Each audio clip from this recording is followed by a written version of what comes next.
1983, 1984, 1985, 1986, 1987, 1988, 1989, 1990, 1991, 1992, 1993, 1994, 1995.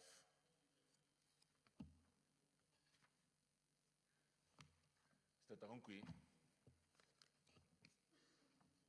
Thank you, Mr. President. My name is Suleiman Hunkwi, representing Kaduna North. I rise to move that the votes and proceedings for Tuesday, 23rd May 2017 be approved. I so move. Very well, thank you. Very distinguished Senator Raji Rasaki.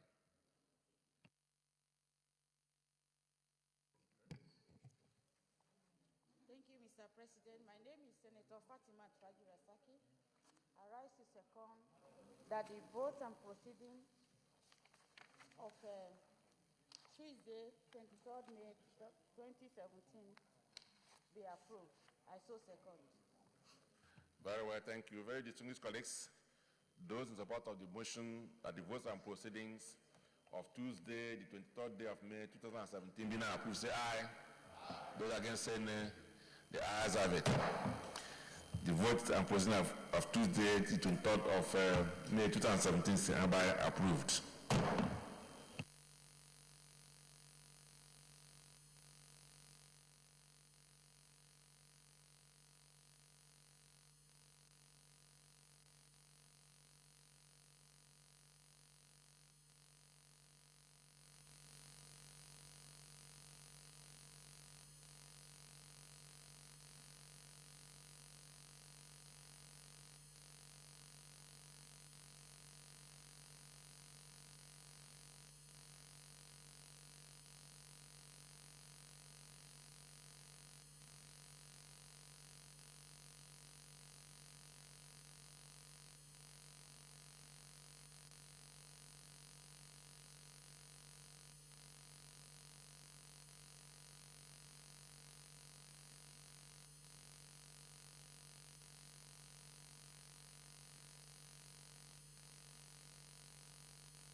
Distinguished colleagues, announcements.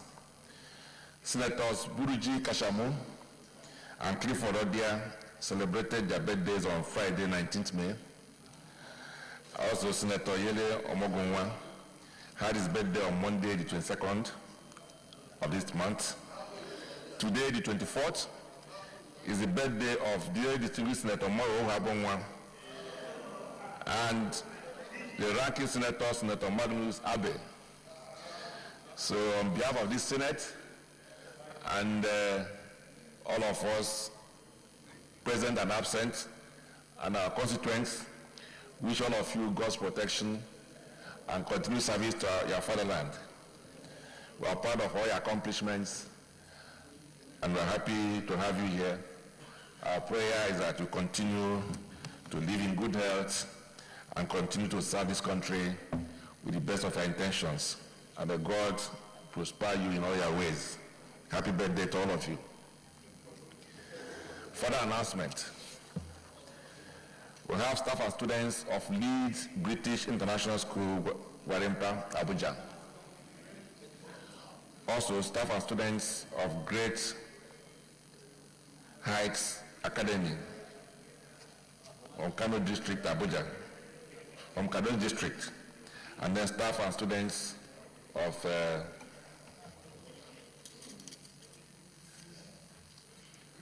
Desire of Nations Redeemer School, Jabi. They're all here to observe our processes today and our proceedings. On behalf of the senators and the Senate, I'd like to welcome all of you. Please settle down. You're most welcome. Senate Leader. Senator Bafa.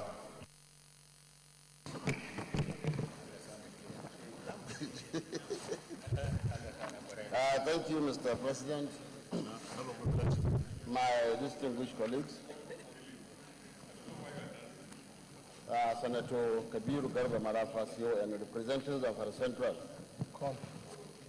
Mr. President, I have a petition from my constituent by name Alhaji Ahmed Suleiman, better known as TMDK Oil Traders Nigeria Limited. The petition is against the chairman of Flour Mills Nigeria PLC, specifically Mr. John Comantagros. Mr. President, TMDK Oil Traders are a corporate Nigerian company engaged in the trading of petroleum products, which in January 2014 bidded and won a contract with Flour Mills of Nigeria on the invitation of the chairman of Flour Mills Nigeria after citing some problems they have with their inventory of diesel oil. TMDK won the contract for a period of 4 years, commencing from May 2014. And on the strength of that, they procured a special type of product specially designed for the machines of Flour Mills of Nigeria. This, they got through a bank facility, and the contract sum is in the sum of 2.5. Can we just have the summary of the complaint so that the committee can look at all those details? Yeah, just summarize it. Put back your microphone.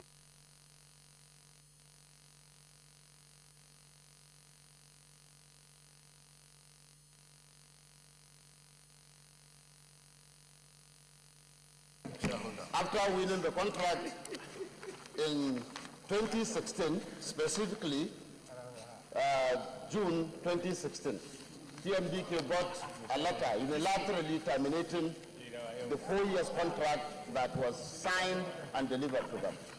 So by this petition, the company is urging the Senate to intervene in this matter by way of inviting Flour Mills of Nigeria It's okay.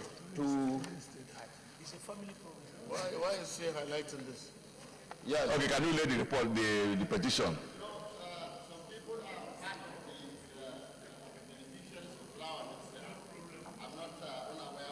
They will go to Anya one, explain that.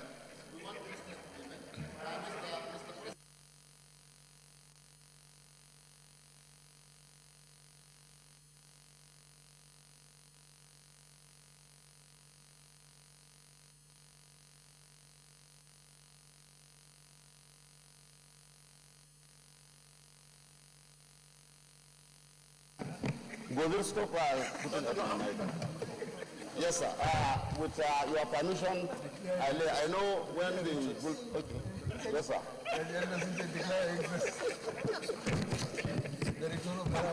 Come on, read the report, please. The petition.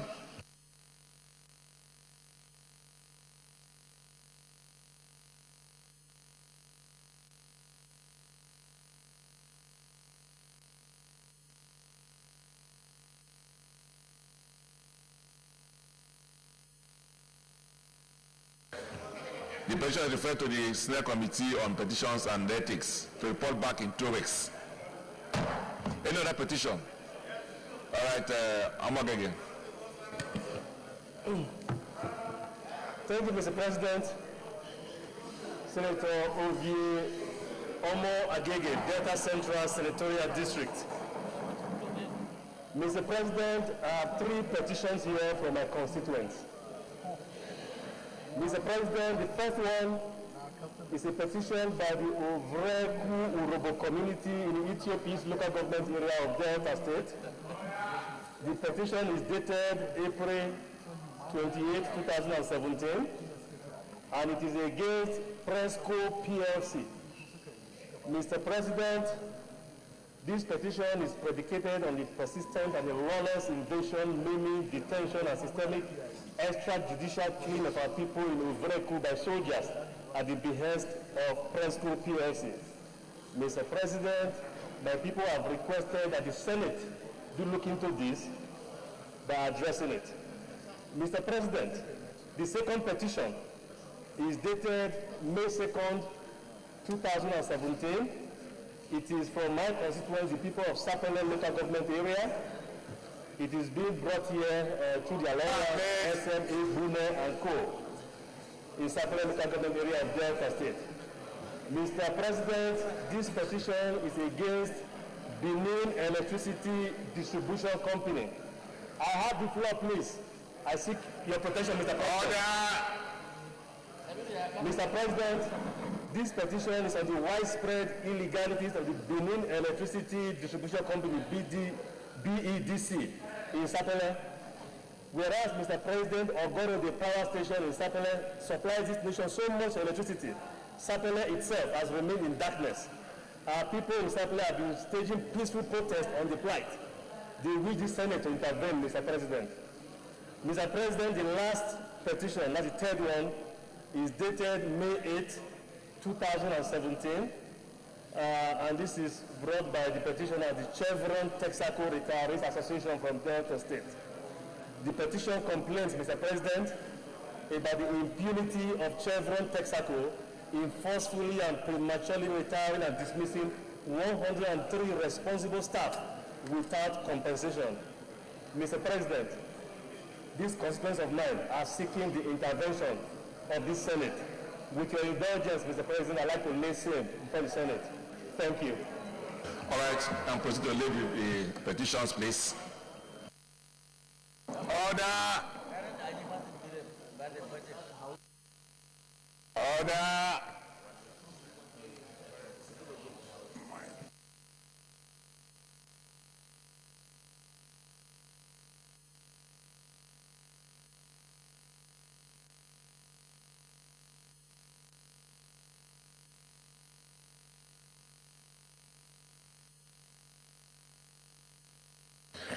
This is also referred to the Committee on Petitions and Ethics of the Senate to report back in 2 weeks. The distinguished colleague, let me just say that we have so many pending petitions. I'd like to appeal that we suspend the receipt of further petitions, enable the committee exhaust at least the ones we have now. It's piling up, and I think it's not good for us. So I think I'd like to appeal that further petitions after today. Yes, Senator Onkwi. Thank you very much, Mr. President. My name is Suleiman Hunkui, representing Kaduna North. I am here presenting a petition from my constituent on unlawful arrest, detention by the State Security Service for a period of over 2 years. And that is after the matter was tendered in court, and the court has finally discharged the case and has asked the Department of Security Service to release the detainee. So the prayer is for the Senate to intervene in calling the Department of State Security to order to release the detainee. All right, can I lay the petition, please?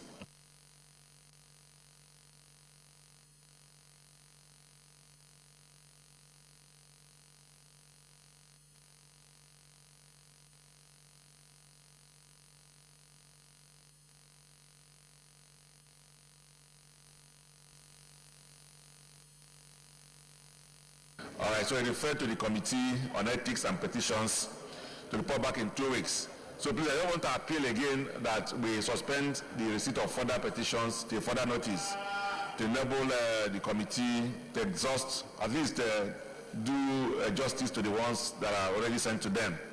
So, is that a wish? Thank you. Senior Leader. Yes, Senator Mogagi.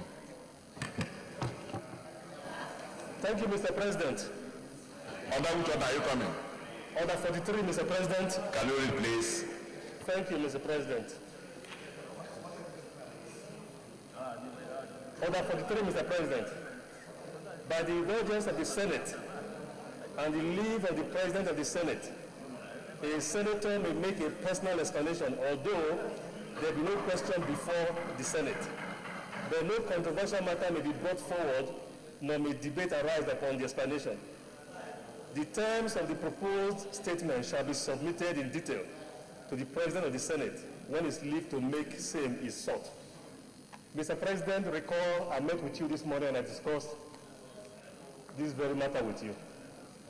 And I like, with your indulgence, to bring this matter before the Senate now. Mr. President,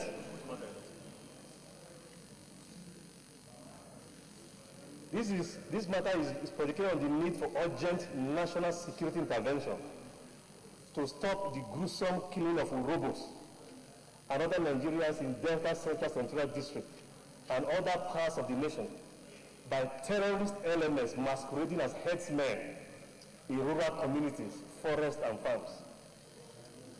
Mr. President, historically, rural dwellers in Urobo land that I represent and other parts of this country have always lived in peace and harmony with themselves and citizens from other parts of this beautiful country, including traditional herdsmen who are never armed with sophisticated war weapons and who go about their herding activities peacefully. Mr. President, against the letters and the spirit of our Constitution and without regards for the sanctity of human life and any justification whatsoever.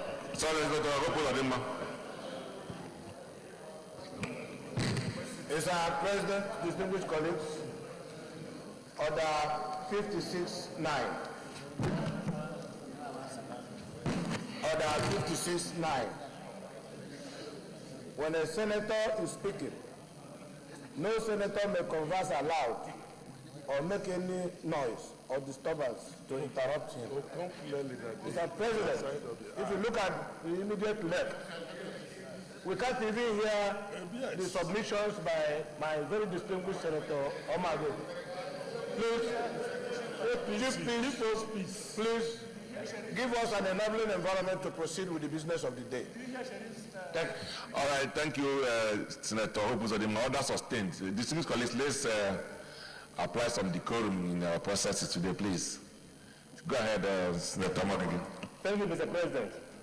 Worried, Mr. President, that against the letters and the spirit of our Constitution, and without regards for the sanctity of human life and any justification whatsoever, the Urobos and indeed other Nigerians who are being gruesomely and extrajudicially killed in rural communities, forests, and farms by terrorist elements and hardened criminals who are armed with sophisticated war weapons and who masquerade as headsmen. Mr. President, the recent brutal killing of a young, vibrant, and popular youth leader, Solomon Ejo, by terrorist elements and hardened criminals operating under the cover of headsmen in Ovrea Braka, Ethiopia's local government area of Delta State. Mr. President, this cruel killing of Solomon Ejo is a sensitive incident that has generated real and pervasive anger and tension in parts of the Niger Delta region, and now tremendously challenging responsible leaders and institutions to manage the sensitive situation with utmost wisdom to avert a major national security crisis erupting again in the Niger Delta region.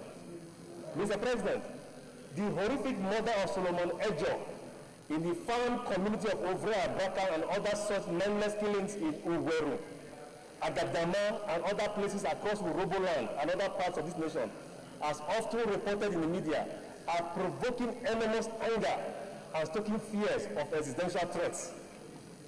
Mr. President, our people are losing confidence in our national security machinery for appearing not to have a convincing, proactive strategy to deal decisively and satisfactorily with terrorist elements masquerading as headsmen, whose modus operandi is to threaten our national security, peace and cohesion by wantonly and brazenly attacking our rural communities, ransacking farms, raping women and children, killing people and destroying property, an intolerable and worrisome situation that is capable of breeding self-help measures for survival with dangerous consequences that can fundamentally destabilize our nation.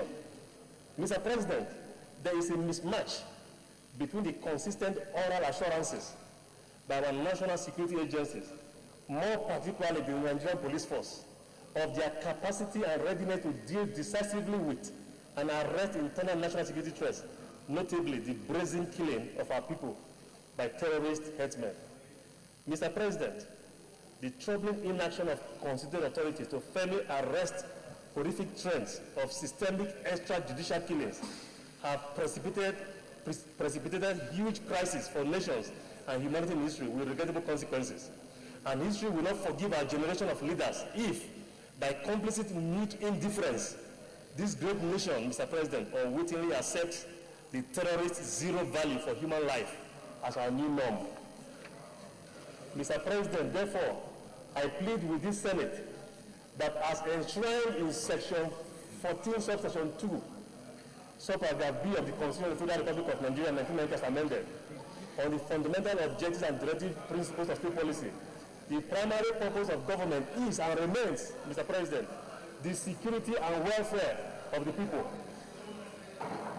Section 4, Subsection 2 of the Constitution, Mr. President, vests the National Assembly with the legislative powers to make laws for the peace, order, and good government of the Federation.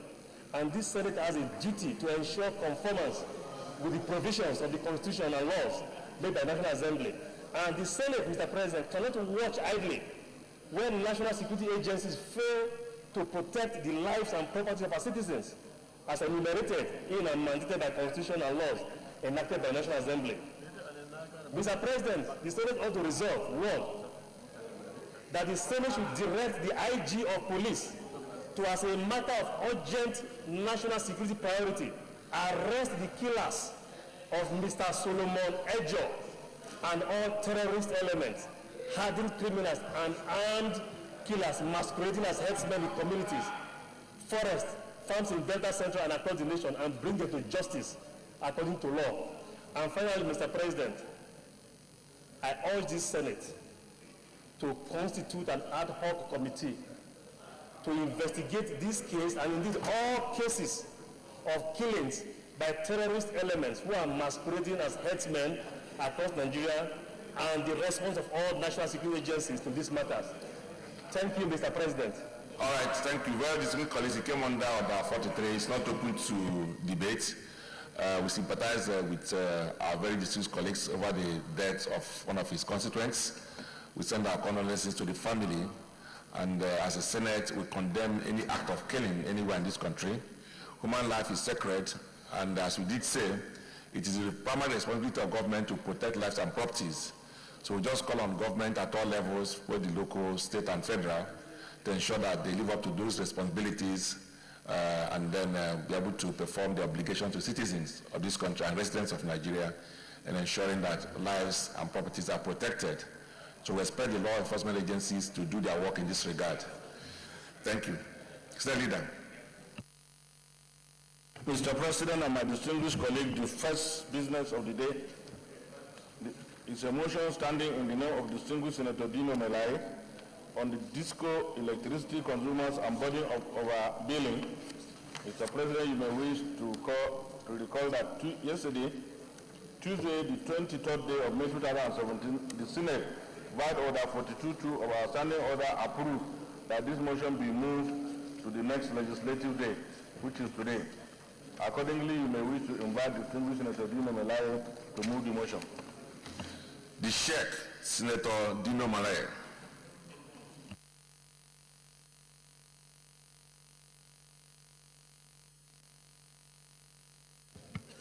Mr. President, My very respected colleagues, my name is Dino Melaye, Kogi West Senatorial District.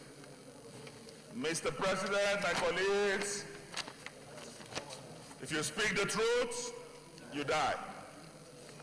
If you lie, you die. I, Dino Melaye, have chosen to speak the truth and die. Mr. President, my colleagues, I rise this morning to move the motion on discourse, electricity consumers, and the burden of overbilling.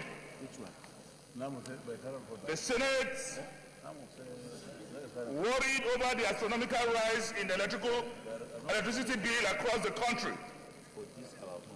The Senate notes that years after privatization of the power sector, the distribution companies, DISCOs, handling, retailing, and marketing of electricity in Nigerian electricity supply industry have not been able to effectively meter their consumers, thereby leaving millions of their customers at the mercy through estimated billing. Mr. President, my very respected colleagues, the Senate notes also that with privatization of the power sector, many Nigerians hope that things will get better, especially with regards to the improvement of power supply and the quality of services to be rendered. The Senate laments that the customer had expected upon takeover by new owners that metering will be one of the issues that will be urgently addressed to restore confidence in the industry. As this is the only way to determine actual consumption, instead the DISCO came with astronomical monthly increase in the name of cost-reflective tariff. Mr. President, my colleagues, the Senate this morning is saddened that DISCOs prefer to hound customers with jaw-dropping estimated bills by devising means and ways of smartly retrieving meters from customers in order to realize targeted profit margin through imposition of arbitrary billing system, usually referred to as crazy bills by customers. Mr. President, the Senate this morning observes that a 2-bedroom to 3-bedroom apartment received a bill of $25,000 to $40,000 respectively.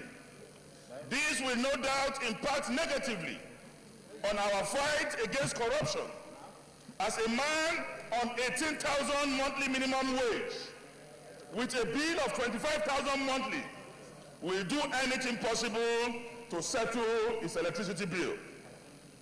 The Senate, Mr. President, is aware that available and affordable electricity is supposed to be a right and not a privilege, as Section 14(2)(b) of the 1999 Constitution as amended of the Federal Republic of Nigeria stipulates that the security and the welfare of the people shall be the primary purpose of government. The Senate notes also that electricity consumers without meters are now at the mercy of the DISCOs, with very little or no protection for them from the regulator, the Nigerian Electricity Regulatory Commission. The Senate therefore accordingly resolves to 1. Mandate the Committee on Power, Steel Development and Metallurgy to look into the astronomical electricity billing by DISCOs across the country. And 2. Urge the National Electricity Regulatory Commission to assume its responsibilities by prevailing on DISCOs to desist forthwith the practice of estimated or arbitrary billing system so that the customer can have value for his money. Mr. President, I'm a bit worried that in such a precarious situation, I did a little research, Mr. President, and I gathered that a 2-bedroom apartment in Guagua, in Yaya, in Karimo is paying 25,000 naira monthly for electricity as electricity bill. A man who is paid 18,000 naira, who is expected to buy a bag of rice for 25,000, who is expected to buy a bag of maize for 20,000, is going to pay electricity bill of 25,000. Mr. President, while I know that many bourgeois and capitalists have the capacity to pay any amount the discos are asking them to pay, we must also realize that we have the masses, the have-nots, the oppressed, the unemployed, the pensioners, and even civil servants who do not have the capacity to pay these astronomical bills. I am a living example. I had a meter in my house. The meter was removed by these companies. They brought a second meter. After 3 months, they took the meter away. And now I'm being given astronomical bills to pay. What I paid last month increased this month. And yet there is no special way of billing. When I made inquiries, a marketing lady with one of the discos in Abuja told me that they had to increase my bill this month because they are giving them targets. So my bill is based on target given to her, not that I have consumed the amount of money they are asking me to pay. Mr. President, this is corruption. And if this is happening to a senator, you can imagine what is happening to the poor palm wine tapper in Aguleri. Or you can wonder what is happening to the shoe shiner in Kaba. Or you imagine what is happening to the suya seller in Zuru. Mr. President, we are here to represent the masses of this country. We must not shy away from talking to authorities and government agencies to do only those things that will protect the have-nots, the talakawas, and the mekunus of this country. Mr. President, while I round up, I want to say that there has been a provision of 702 billion naira approved to be injected in electricity business in this country. I am also aware that these same discos got a bailout of 213 billion from the central bank. And the essence of giving them this money is to improve electricity infrastructure in this country.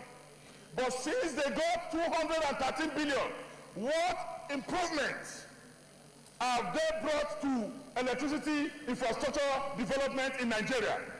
We cannot see constant electricity, but what we get is constant bills. Mr. President, we cannot continue in sin and ask grace to abound. So we must defend the poor in this country. We must defend the malnourished in this country. We must defend the oppressed in this country. Everybody cannot be a bamboos. We must, as a matter of urgent importance, continue to speak for those who cannot speak for themselves. Mr. President, I so submit. All right, then Bruce.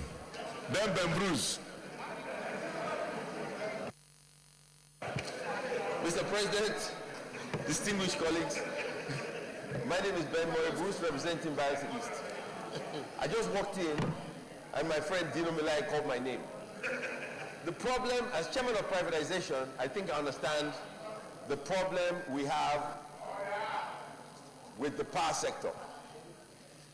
You have the GenCos, you have the distribution line, and you have the DISCOs. These companies were privatized a few years ago on the premise that they would charge cost-reflective tariffs to make it profitable. Those who privatized the sector, I assume, did not imagine the naira will be devalued from 160 to 500, 380, 400.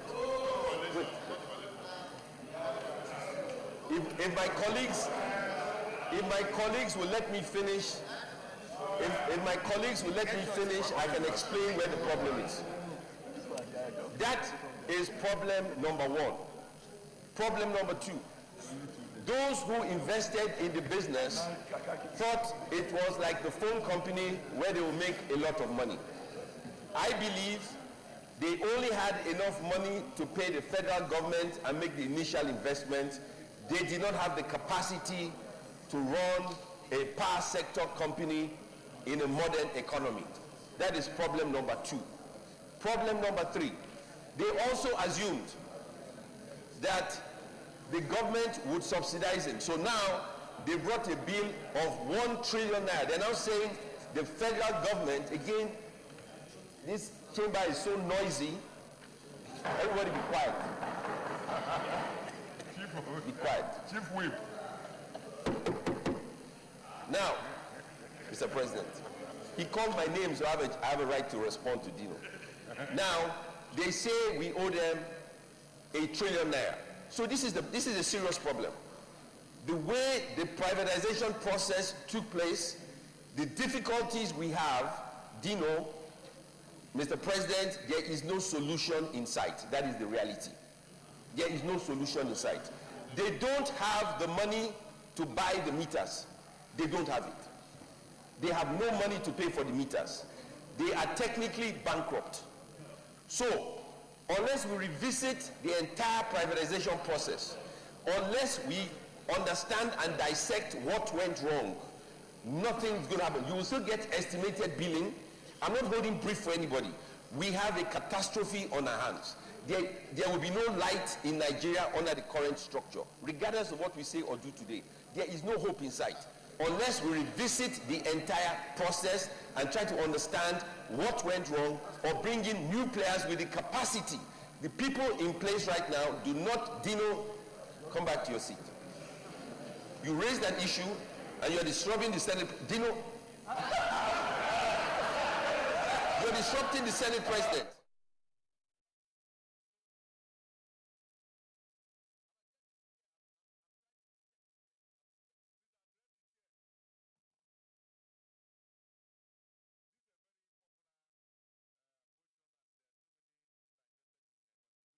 Keep our contributions short. More people will be allowed, more people will have opportunity of making their contributions, please. Mr. President, I'm saying this with all seriousness. Where we stand, and I will close, there is no solution in sight. We will keep getting estimated billing.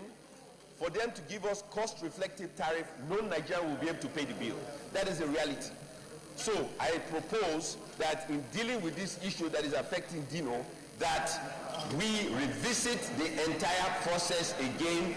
Otherwise, nobody can have power supply in this country. Thank you, Mr. President. Yeah, but just to say that it's not about Dino, it's about all of us and our constituents. Senator Bukar Mustafa.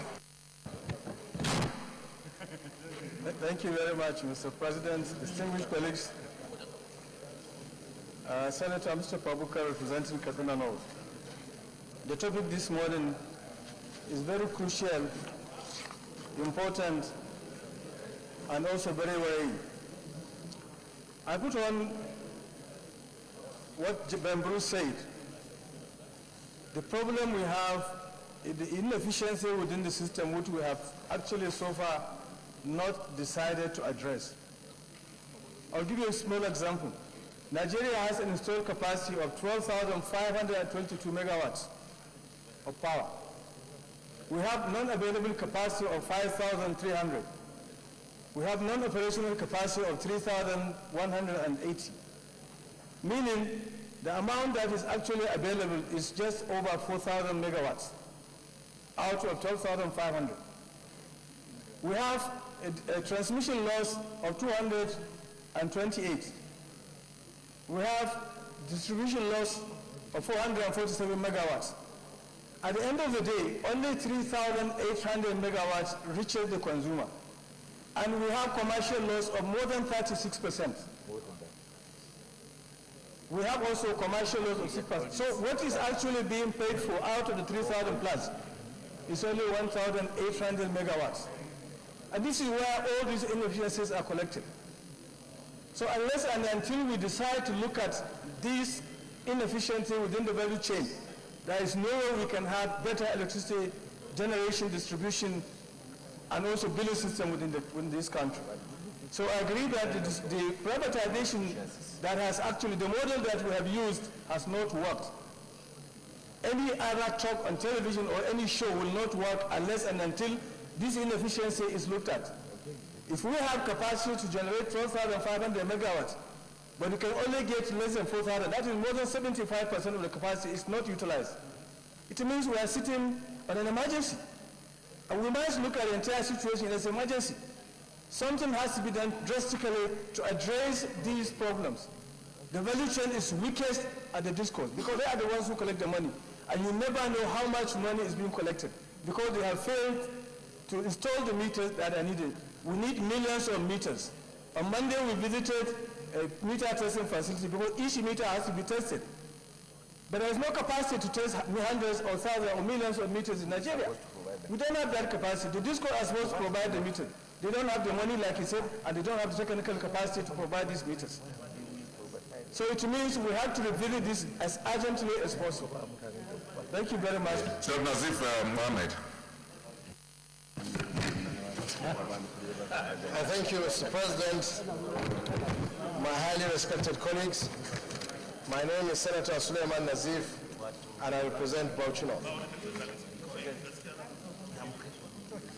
Your Excellency, Mr. President, I want to join millions of Nigerians in commending distinguished Senator Dino Malai for this motion. However, the Senate will recall that sometime in the past, the organized labor, otherwise known as Nigerian Labor Congress, protested the increase in electricity tariff. The protesters came to the National Assembly, and that propelled a motion by the Senate, a motion that was brought on the Senate. And that motion is a motion that was debated here, and at the end of the day, a resolution was reached by the Senate, and the Senate mandated the Joint Committee of both Labor and Power to look into it. The Joint Committee sat severally, called a public hearing, invited all the critical stakeholders, the DISCOs, the GENCOs, as well as critical stakeholders. And the report is ready for laying, but distinguished Senator Abaribe will also throw more light with regards to that. But I can assure the Senate that the report is ready for laying. So I believe after the report must have been laid, we can now look into it and then move from there. I thank you so much. Mr. Abaribe.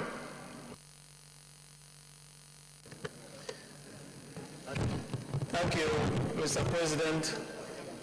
My name is Einaya Abaribe. I represent Abia South. And as you know, I'm the chairman of Power. The report is ready concerning this matter. All that is left for this report is to be scheduled in the other paper, and we will lay the report, and I will suggest that maybe we should suspend this debate until you see the report, and that will help us in our further debate. Well, distinguished colleague, I think it makes better sense for us to receive the report since they are dealing with the same subject matter, and maybe when we consider the report, we will be free to make our comments based on the recommendations of the committee. Is that the wish of the Senate? Thank you. Senate Leader.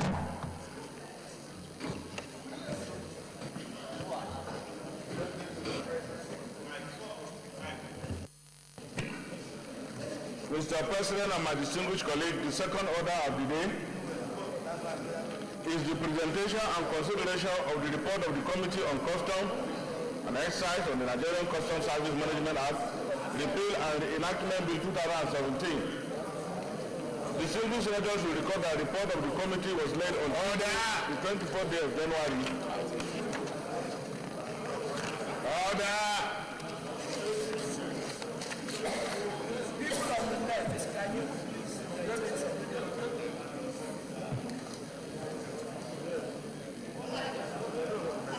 Bring the order now. Order! The civil senator, then go back to your seat. Mr. President, you may wish to invite Senator Hope Ozodinma, Chairman of the committee, to move a motion for the presentation and consideration of the report.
Go ahead.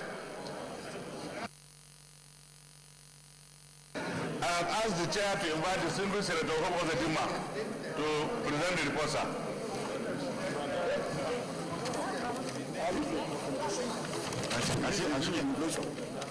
Take this one. Yes, sir. Okay, Senator Hope Ozodinma.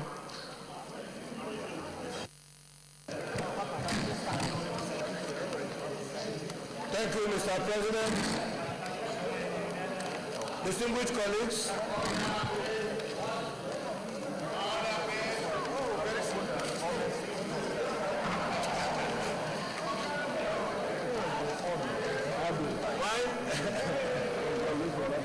Chief Whip.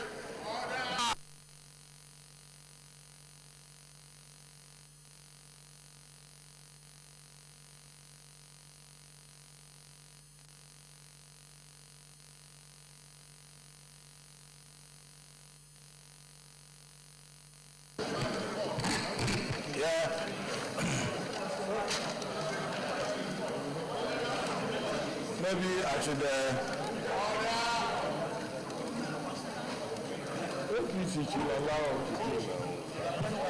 Thank you. Senator Ozodinma, can you move your motion, please? Thank you, Mr. President, distinguished colleagues. My name is Senator Hope Ozodinma. I represent the good people of Imo West. Mr. President, I rise to move the report for the presentation and consideration of a bill for an act to repeal the Customs and Excise Management Act, Cap C-45, Laws of the Federation, 2004, and other customs and excise laws. Senator Darie, can you second the motion? Can you second his motion? Mr. President, distinguished colleagues, my name is Senator Joshua Chibi Darie. I represent Plateau Central. I rise to second the motion ably moved by Chief Hope, the Welo of Imo. I so second. Thank you. Dear colleagues, before I put the question, let me commend the Committee on Customs for the packaging of this report. It's well customized, coming from the Customs Committee. So I think we need to know this standard for further production of such reports. Anyway, those support of the motion that Senate do not consider this report say aye. Those against saying nay, the ayes have it. Senator Ozodinma, you have the floor. Thank you, Mr. President, distinguished colleagues.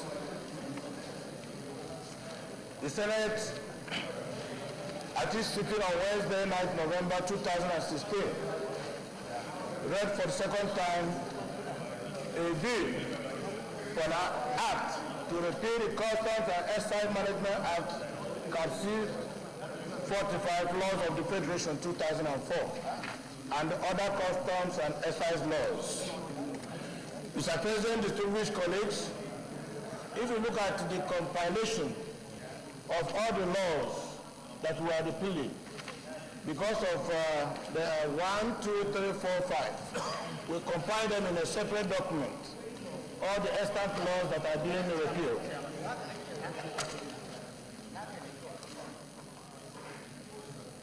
You will recall on the general principle, the debate on the general principles of the bill and the unanimity of purpose that the bill be meticulously and expeditiously handled to enhance the recovery of the nation's economy, taking into cognizance the statutory role of the Nigerian Customs Service.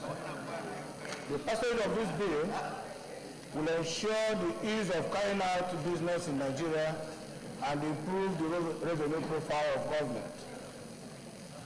The committee adopted the following in carrying out the assignment: requested for written memoranda from relevant stakeholders and interested Nigerians, conducted a public hearing for oral presentation by stakeholders and clause-by-clause consideration by the committee.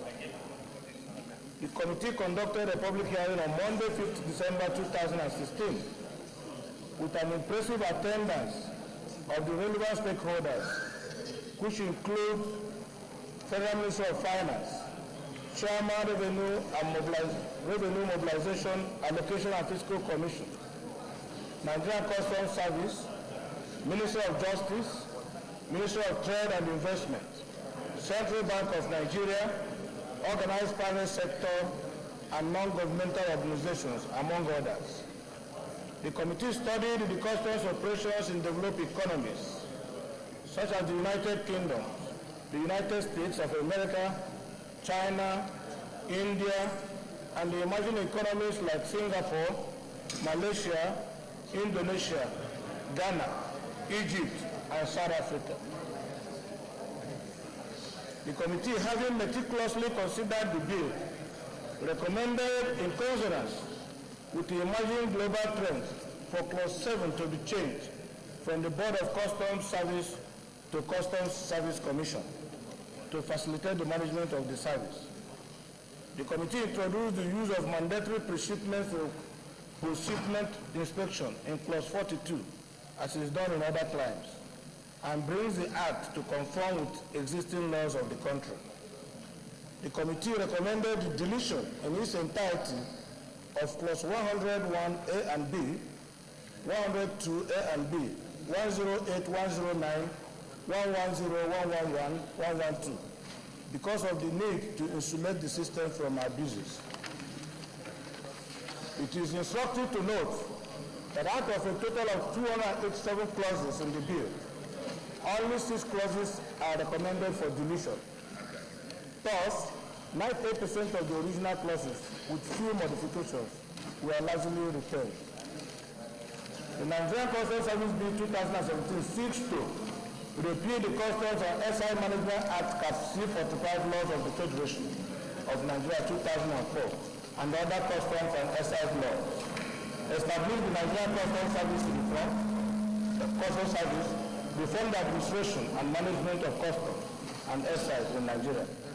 Consolidate in a single reference document the Nigerian Customs Service legal authority, which is scattered in multiple enactments, and to bring the Customs and SI Management Act (SEMA) dating back to 1958 in line with modern day reality and international best practices. The bill contains provisions to support the use of modern information technology platforms and systems, such as the use of electronic documents, signatures, and electronic payment, as well as application of risk management and a host of other IT-related issues that are applicable to modern customs administration. It also provides for the introduction of a tariff handbook that is subject to legislative approval and curtails arbitrary tariff reviews. Distinguished colleagues, the world is evolving in terms of trade facilitation, protection of local industries, trade among nations and international organizations such as World Customs Organization and World Trade Organizations. Notwithstanding Nigeria's membership of these organizations that superintends a number of customs-related agreements, including the agreement of customs violation, the agreement on trade, related aspects of intellectual property rights, the agreement on import licensing, and the agreement on shipment inspection. This bill, when passed into law, provides a legal basis for legislative domestication of these agreements before its application in Nigeria, thus protecting the sovereign integrity of Nigerian law. Mr. President, distinguished colleagues, some of the key reasons for the new Nigerian Customs Service Bill spans from economic and security reasons. The new bill will substantially enhance revenue generation and facilitate trade through full implementation of modern customs procedures that will involve consistent, transparent, and predictable environment for international trade in line with internationally accepted norms and practices. The bill, which strengthens the full implementation of the shipment laws of the country through the provision of screening as a prerequisite for clearing goods into the country, not only adds to the expedited clearing system, but empirically improves the security of the nation by minimizing the unfettered access into the country of illicit goods, prohibited narcotics, and the proliferation of small arms and toxic cargoes. Following presentations made by diverse stakeholders at the public hearing and memoranda received by the committee generally agreed that there is a pressing need to repeal the Customs and Excise Management Act, Cap C5, LFM 2004, and establish the Nigerian Customs Service Commission that will usher in needed reforms in the administration and management of the Customs Service, while creating a fresh vista of autonomy for the Customs Service. The committee summarized the specific issues raised by the various stakeholders in the relevant sections of the bill. The issues were considered by the committee, and the following recommendations were made. We amended the following clauses from 1 to 33 to 65, deleted the sub-clauses 1 to 8, and made new insertions from +1 to 9. All other clauses were returned, including schedules and explanatory memorandum. In conclusion, the committee painstakingly considered the bill in accordance with the best legislative processes and in tandem with customs development all over the world.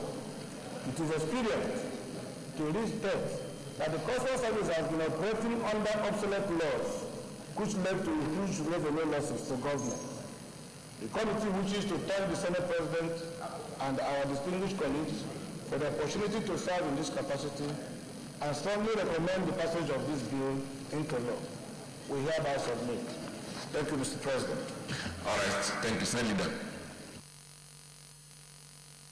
Well, thank you very much, Mr. President and my distinguished colleagues. I think it is right to say that this report is one of the most detailed reports ever to have been submitted to this chamber with a detailed explanation of what the good job that the committee did. And out of the 17-member committee, incidentally, only one person has not signed this report. It shows you the amount of industry that has been put into producing this report. But worthy of note is the fact that one of the fundamental drawbacks of our customs service since independence has been adequately addressed, and that is the introduction of a tariff handbook. Now, hitherto it has always been one director that will sit down somewhere and review the entire tariff of a country that is known to have various international trade and investment, and whose, before the diversification, has 70% of its trade coming from abroad. I think this is a very commendable step in this report. The second one, which is very, very important again, Senator, when do you resolve the committee of the vote to discuss that report? No. We'll go to the committee. When we go to the committee of the vote. I will now order that the Senate do resolve into the committee of the whole to consider this report. Minority Leader. Thank you very much. The leader had gone far. I rise to second the motion that will resolve into the committee of the whole. Distinguished colleagues, those in support of the prayer that we now resolve into committee of the whole to consider the report say aye. Those against say nay. The ayes have it.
Well, distinguished colleagues,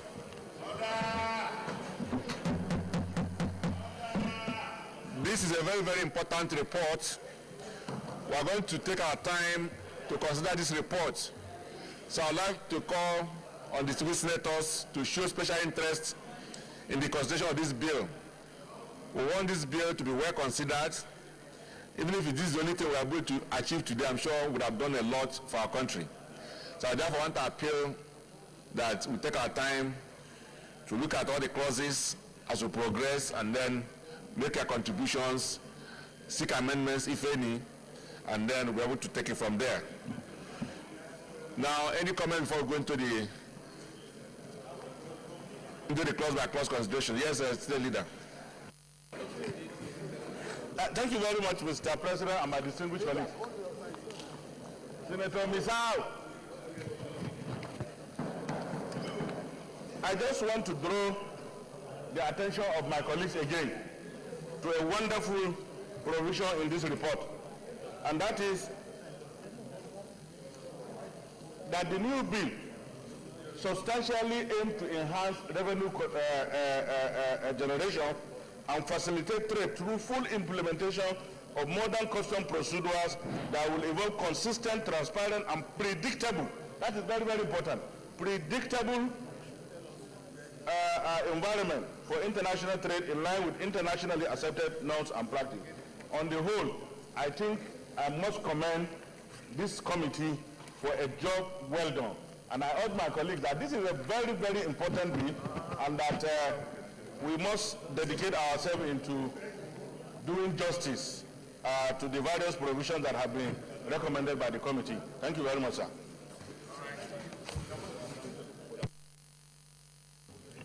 Now we'll go into the clauses. As I said, if you look at the report, all the pages we are doing signed, so we won't have any fake copy of the reports. So clause 1, those support that clause 1 start part of the bill say aye. Those against say nay. The ayes have it. Clause 2, those support that clause 2 start part of the bill say aye. Those against say nay. The ayes have it. Clause 3, any comment? Okay. So those support that clause 3 start part of the bill say aye. Those against say nay. The ayes have it. Clause 4. Those support that clause 4 start part of the bill say aye. Those against say nay. The ayes have it. Clause 5. Those support that clause 5 start part of the bill say aye. Those against say nay. The ayes have it. Clause 6. Those support that clause 6 start part of the bill say aye. Those against say nay. The ayes have it. We're now at page 5, clause 7. Clause 7, yes. Lidani. Thank you, Mr. Chairman. My name is Joshua Lidani, representing from the South. I want to know from the committee, what is the rationale for bringing a retired Controller General or Deputy Controller General of Custom as the chairman? It seems to me that if we want to have somebody who is going to pilot the affairs of this commission, you shouldn't bring somebody who has been an old hand in the customs to make him now the chairman, because the old things that maybe have been going on that may be wrong will still go on under the chairmanship of the new chairman. So I think we should have a look at this clause and bring a fresh person who has not been involved in the operations of the custom, so that he will look at the affairs of the custom with a different perspective. Otherwise, it will be business as usual. So I suggest that this clause be amended to bring in somebody else who does not necessarily have to be a former retired Controller General or Deputy Controller General. Okay. Mr. Chairman, I think I'm towing the line of Senator Ledani. In my own opinion, there could be a little part advantage for the reason why the committee recommended for a retired Controller General to serve as the chairman of the board. But in the long run, there are pitfalls. And one of the evident pitfalls is that ideas for which the chairman, now the former Controller General who has left, will definitely be at par with whatever the new administration of customs then may be working towards. And in my own opinion, there could be conflict of interest, particularly circumstances in some cases which some of the Controller Generals, depending on whether he has retired over time or his tenure has been terminated before leaving office. Of course, there are quite a number of Controller Generals retired that could be picked. But I think for the purpose of this clause, Mr. Chairman, the third reason is that it becomes too restrictive for this provision to insist that the chairman of the Board of Customs must come from within the few number of the retired Controller Generals who have left service. Thank you very much. Okay, let us hear from former custom officers here. Because Aliero.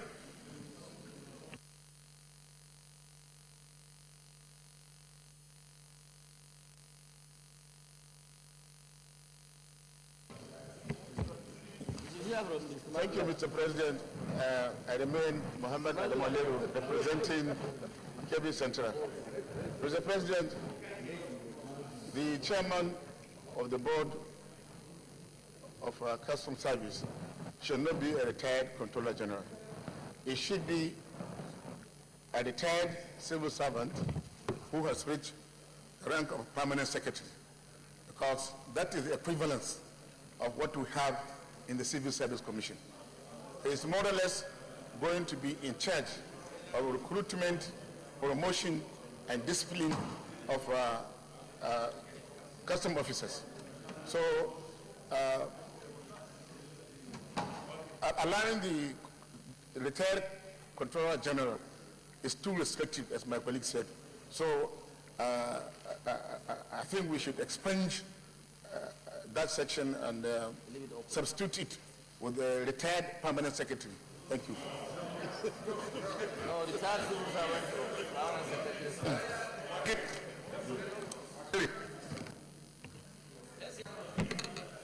Your Excellency, sir, Mr. Chairman, distinguished senators, I would rather choose to align with what Senator Suleiman Hunkui said, but with a little bit of change. I had cause to speak with distinguished Senator Hope Uzodinma, even though it was very late. They have said it that we have very few numbers of retired controller generals. Some of them are very aged, that we may not know what will happen. Bringing in a permanent secretary from outside has been a bane of the customs because he doesn't know where the pinch is. What we are trying to say is that for us to liberalize it, we either say, if you look at the gazetted service right now, the highest peak in the customs service is the controllership. The other ones are political appointees. And that we can say from controllership and above, that's right now those of them that are enjoying what we call certain benefits, that when they retire, they will certain benefits. And those of them are entitled, since they are in the managerial position, to be the chair of that board. If we bring an outsider who may not want the reforms, who may not know the problem, we are still going back to square zero. The essence of reforms will not be met, sir. Thank you, sir.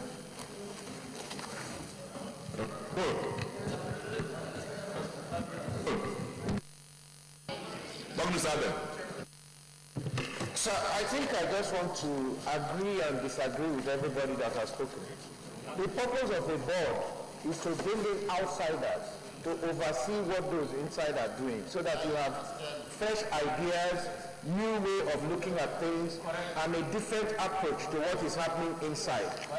If you take the same insiders to become the board, the purpose of the board is defeated. So I want to propose, sir, that the clause that says a chairman who shall be appointed by the president for a period of 4 years, subject to confirmation by the Senate for a tenure of 4 years, and renewable once and no more, should be adopted. Thank you, sir. We believe that competent Nigerians can contribute to the running of the customs. John Eno. Mr. Chairman, my name is John Eno, of course, River Central. Mr. Chairman, I think I'd like to agree with Senator Magnus Abe, really, because the provisions of the original bill, it's important not to be too restrictive in terms of what we are recommending here. And in fact, the chairman is not an executive chairman. I mean, it's a board, and like you have said, you need to bring in someone that has some other varied experiences other than the customs experience. So I don't think that we should go for retired CG or go for retired permanent, civil servant.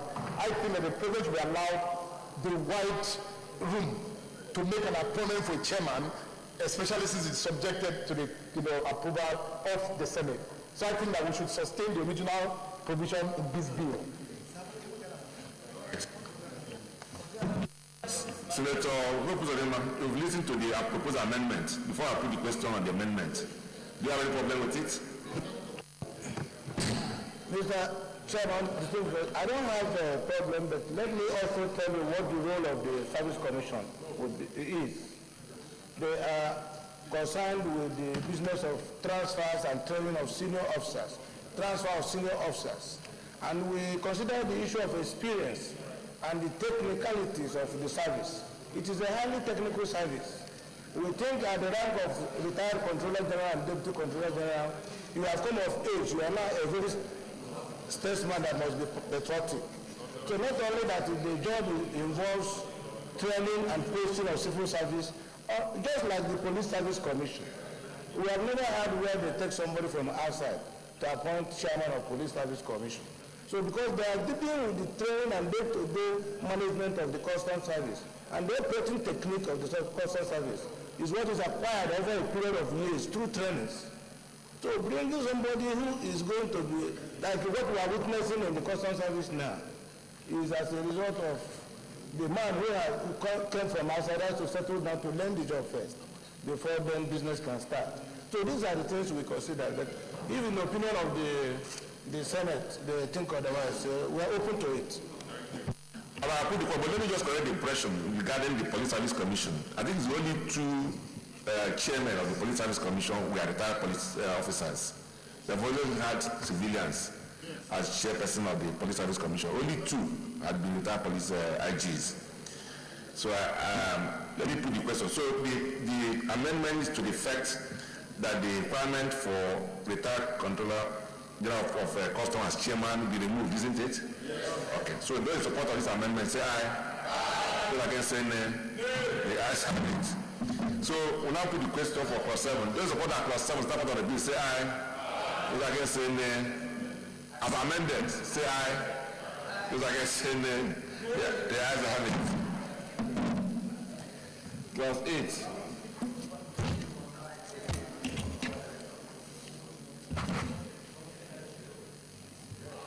Those of that clause 8 start of the bill say aye. Those against say nay. The ayes have it. Clause 9.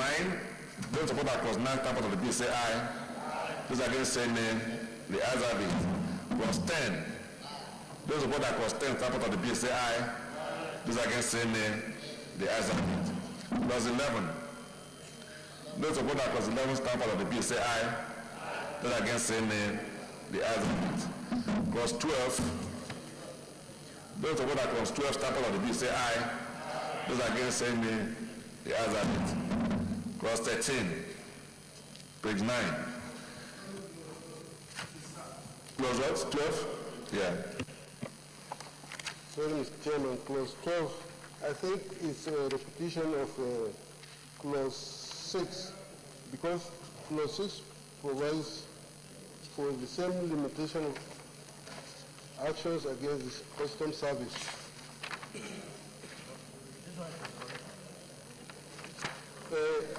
I would have expected that this limitation, if it is to the service itself, will also cover the commission. I don't know why it has to be repeated again. Since provision has been made in section 6, it should cover the activities of the commission as well.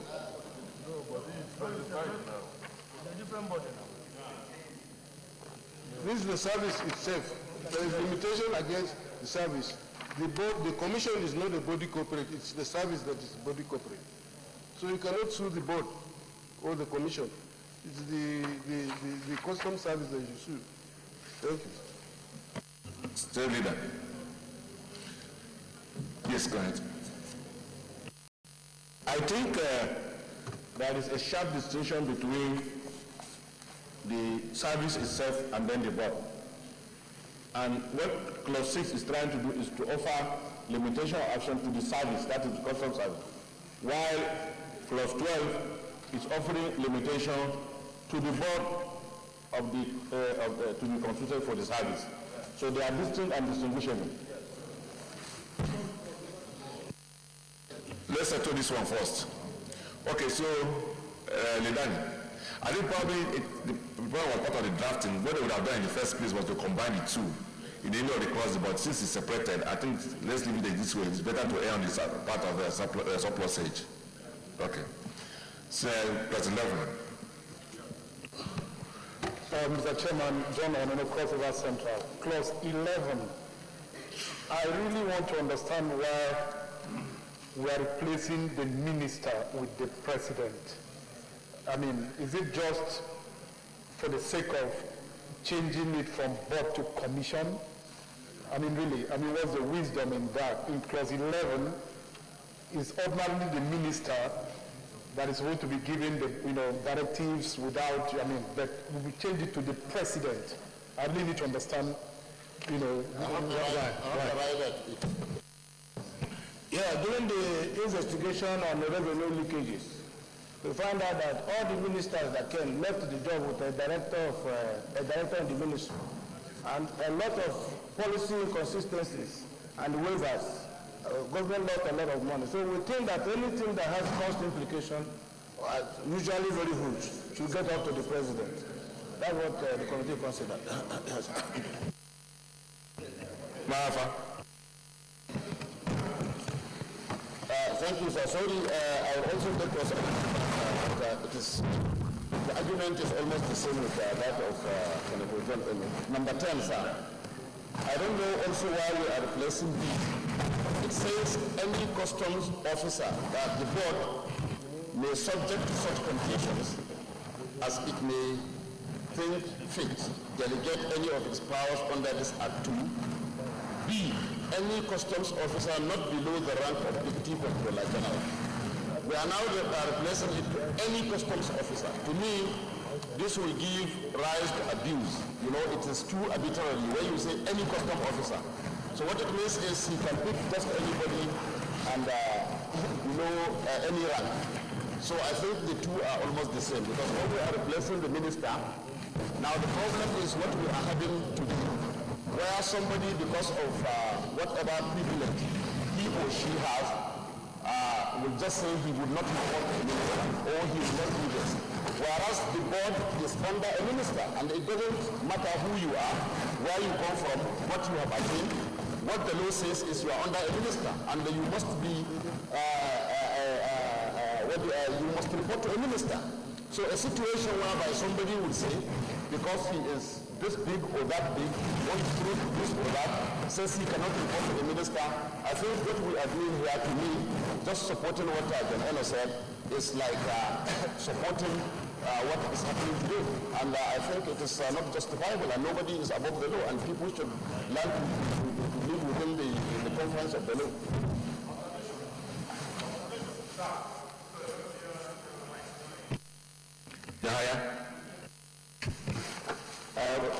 Mr. Chairman, just to make this same observation, replacing the minister with the president does not make any difference.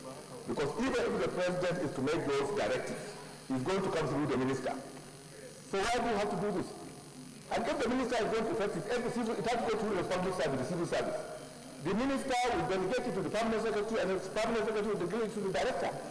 At the end of the day, the minister that will act on the orders of the president. So why do we have to do this kind of tweaking the law in order to achieve certain objectives which really at the end of the day do not matter? Yes.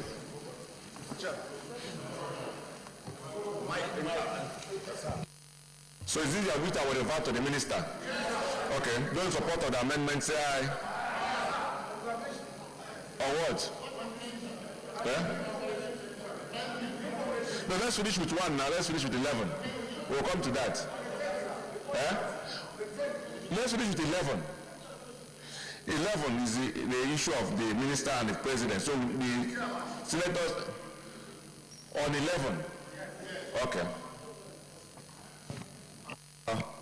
With due respect to the observations given by other colleagues, I wish to reaffirm what the chairman of this committee has indicated to us.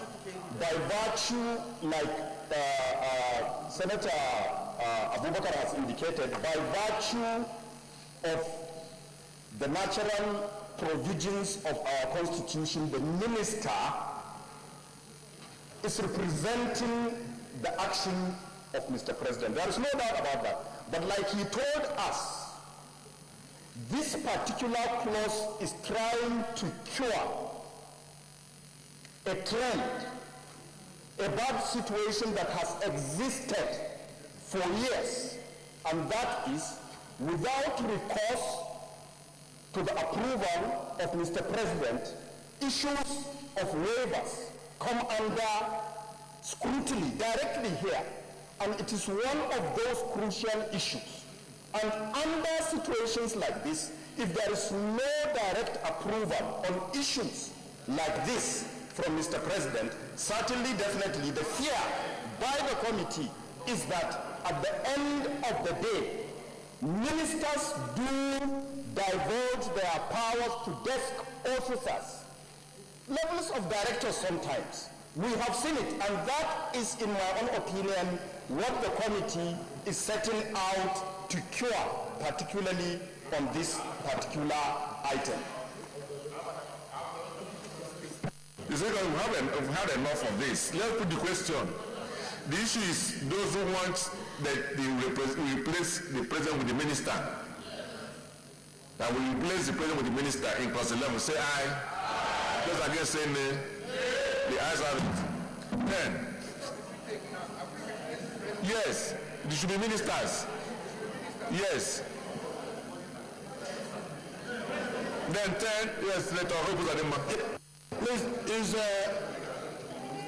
typographical error. It's a return. No, but we have voted now. The 10B is returned. Is returned. Yes, it's a typographical error. It's not below the rank of a deputy controller general. It's returned, yes. We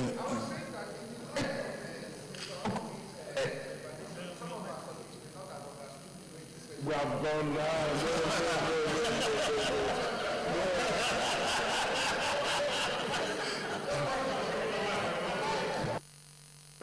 So what we're saying is that clause 211 will read, the minister may give to the board such directives without prejudice. No. What I've agreed now, that the minister, that's what we've agreed, that the minister may give to the board such directives without prejudice to section 7.2. Yes, that the minister may give to the commission such directives. That's what we agreed. Clause 13. Those support that clause 13 start out of the bill say aye. Those against say nay. Clause 14. Those support that clause 14 start out of the bill say aye. Those against say nay. It's been settled. 10. 10 is resolved. No, 10 is resolved. Yes, it says returned.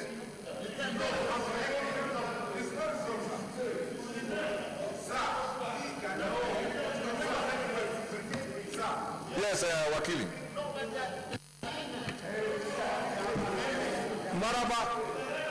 Maraba, I have the floor. I have the floor. I have been given the floor.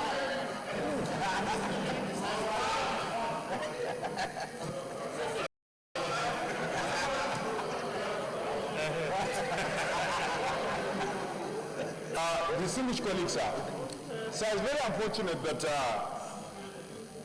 we have just been given this report and we are considering it.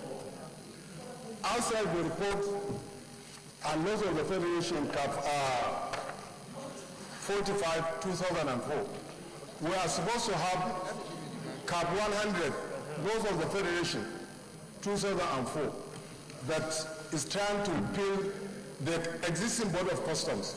You see, if we have gotten that one, some of these issues here will have understand it better. On this number 10, the powers of the board, the Deputy Controller General or the Controller General will not be the one in the field. So when it comes to the implementation of the content of the law, it is later on you will see what they call a proper officer. And that proper officer is from the Controller General to everybody that is inside the Customs Service.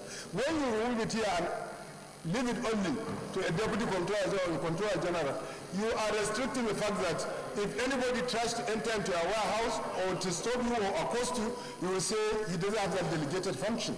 So it's good if we will have Cap 100 laws of the Federation for us to consider this in pari passu with this one. So that, no, not everybody is aware of it. That will help us. No, Mr. Chairman, the members need to know, please, we are trying to correct a fundamental law. And if everybody has to contribute, let us have the existing laws that we are trying to repeal or to amend so that we can understand it. No. Mr. President, yes, the Cap 100 is talking about is among the act that is being repealed. So what is he talking about? Yes, and the new law has defined who is a proper officer. The proper officer is probably defined in this new law. What's up with that now? 10B. It's returned, sir. Not below the rank of Deputy Controller General.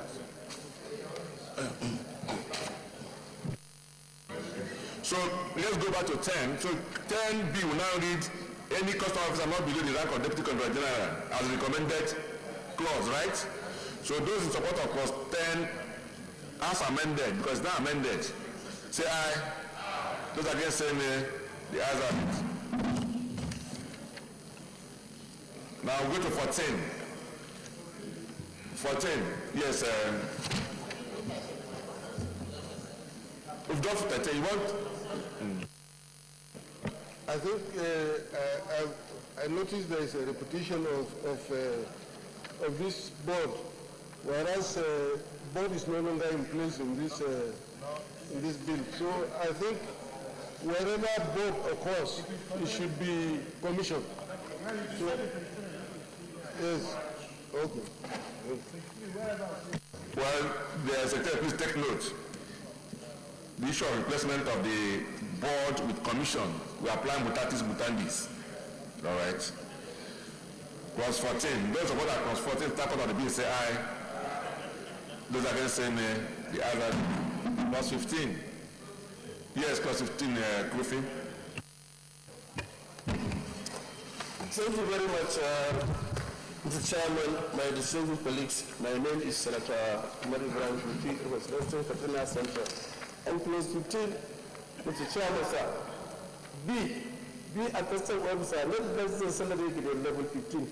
I think this one should be the rank, not a salary. Because salary can change. So it's better we don't move the rank of assistant controller. For salary can always change, but rank remains as it is. This is my observation, sir. Clause B.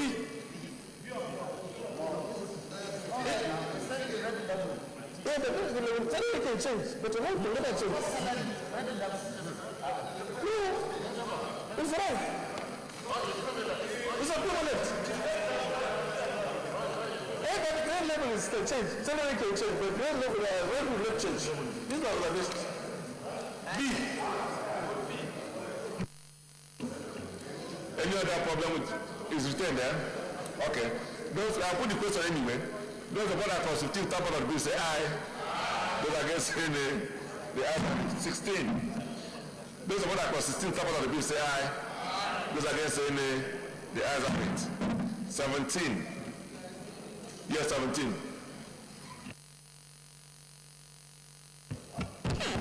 Thank you, Chairman. Clause 17. Currently, the customs, they enjoy 7% cost of collection. Now, the idea behind this cost of collection is that the more they collect, the more they are able to get. Now, since it was introduced some years back, the revenue being generated by customs has quadrupled. Now, for us to come and say that we are going to be providing budgetary allocations for them, I don't support it. And I think we should retain the old clause here. Thank you.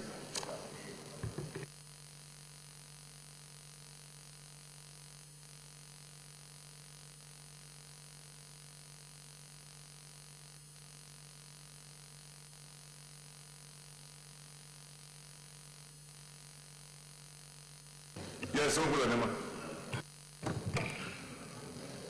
in the past, when government tried to do special projects for the Nigerian Customs Service, they have challenges because there's no subhead in the FGM budget.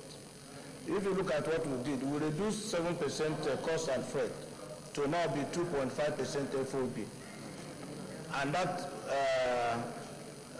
is also a reduction. So, but we created a forum where if government wants to budget for instance, the head office building of Nigerian Customs has stayed there for the past 16 years, uncompleted.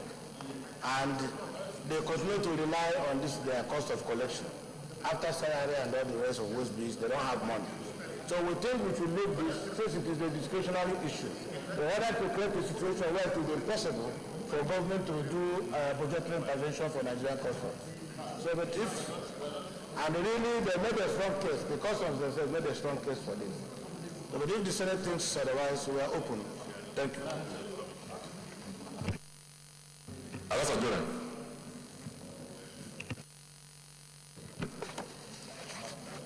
Mr. Chairman, sir, the trend in the world now is that government has no business doing business. And the customs is a business arm of government. And the more financial independence you give to them, the better for the nation. The cost of collection they are enjoying is to encourage them to make more money for government and for them to be able to run properly. So we should not take away their cost of collection because that is the motivating factor for their performance. Thank you, Mr. President.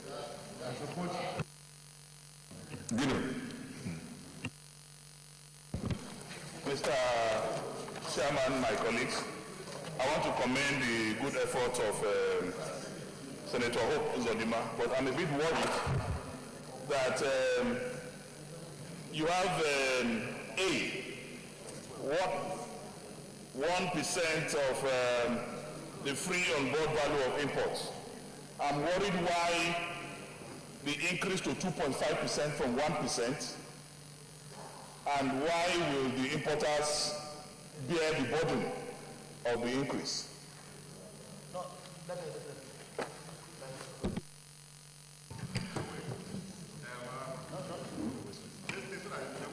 Okay. Thank you, Mr. President. I think this 17, the chairman needs to throw more light, because I am also confused as to what he wants to achieve here.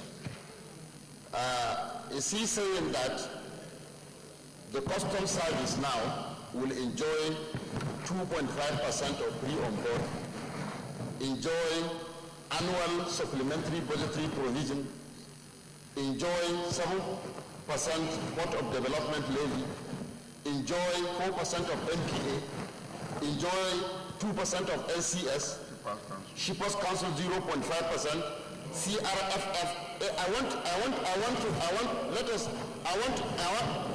to understand. I am not against the 7% cost of collection, but I am totally aligned to previous speakers that while we are doing this to encourage them, we should not be like Father Christmas, giving everything to them. So let us specify what exactly we want the customs board to enjoy. So if it is 7%, let us give them 7%. If we are increasing it, let us know we are increasing it. And but here it was 1% and 7%. But here we are listing 2.5, 7%, 4%.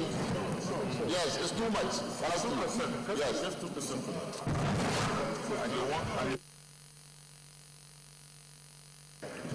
Gabriel. Thank you very much, Your Excellency, distinguished colleagues. First, I would like to correct one impression. Customs service is getting only 2%, not 7%, as outlined here. It's getting only 2%. But what we are saying, why should the importer bear the burden? Why should the importer be tasked to pay 2.5% from 1%? Because that will be a discouraging factor. Because it's not a crime to import. It's not a crime. So I don't think that is correct.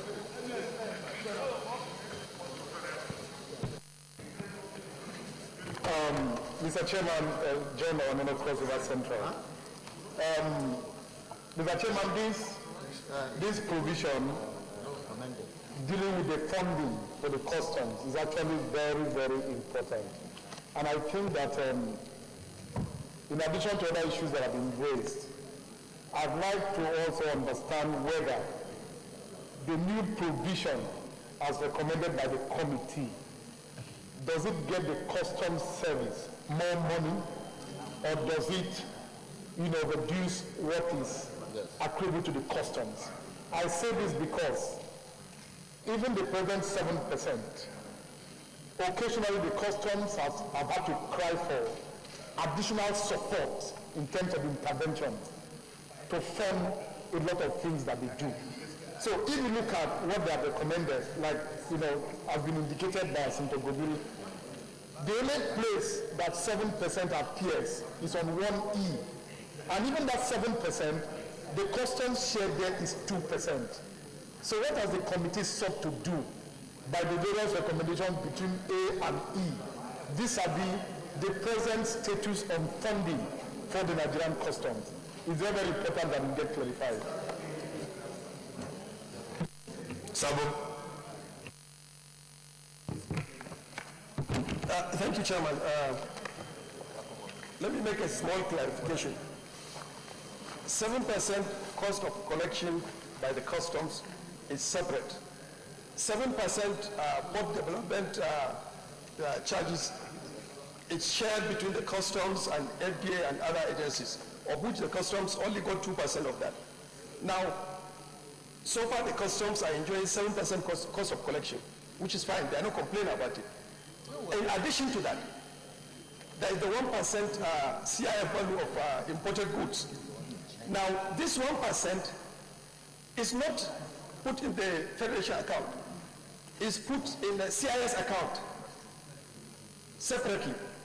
Now, it is from this 1% cost of collection that any additional requirements by the customs in terms of budgetary requirements are met. And even though this 1% is there, they have never exhausted it.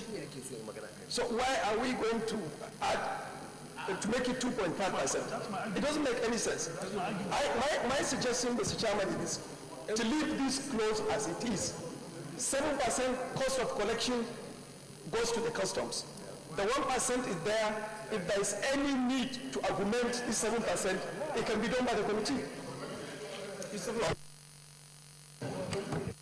Thank you, Mr. Chairman. Please, Mr. Chair, can I understand what is the 1% cease is not mentioned there. That is an industrial fund for pre-shipment inspectors. The 1% comprehensive import supervision scheme, that cease, is not contained here because the money does not belong to government. It's an industrial fund for pre-shipment, the Administration of Pre-Shipment Act. Hold on. That is from where they pay pre-shipment inspectors and the service providers. Two, what we do, the cost of collection, which is 7%. Before this time, listen please. Before this time, the 7% cost of collection is only on import duty. Excuse me, please. So they collect only 7% from only dutable items. So what we have done now, because customs use their manpower and everything to work also on vessels that come with goods that are not dutable. So what we have done now is to reduce it from 7% to 2.5% for every import, whether dutable or not dutable. So it gives them more money to expand it. Because if you bring those who import rice or with waiver, they don't pay duty. And it's the same customs that was load the rice, do everything, but they don't collect any money. So that is why we have increased, instead of for FOB, only on import duty, we just do 2.5% free on board value. It gives them more money. So now, the E is 7% port development levy. It's already in existence. But over the years, there have been fights between customs and MPA on the various stakeholders. So we created a formula here for the sharing formula. Is that 7%? It is not a new levy. It is from that 7% port development levy that we have now proposed that MPA should collect 4%, Nigerian Customs should take 2%, Shippers Council should take 0.5%, and CRFFN 0.5%. It is the same thing. Okay. Allah Ibrahim. Thank you, Mr. Chairman. I wish to support the immediate past speaker on the issue of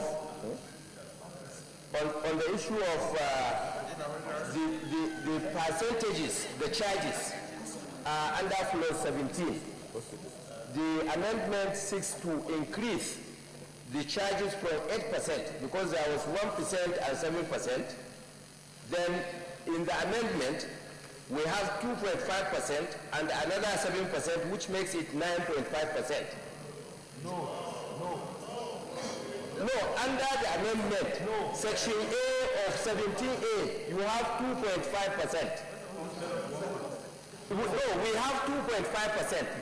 Then in E, you have another 7%, which is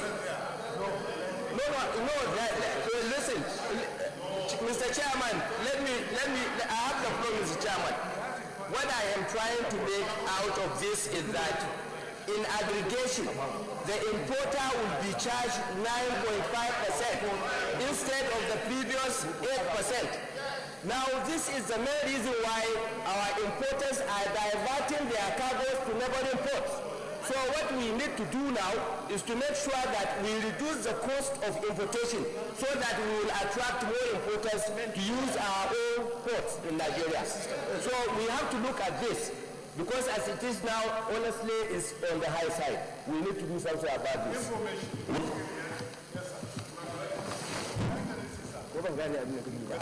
Yes? It's very wrong for anybody to say that we are still under the shipment inspection regime. And we never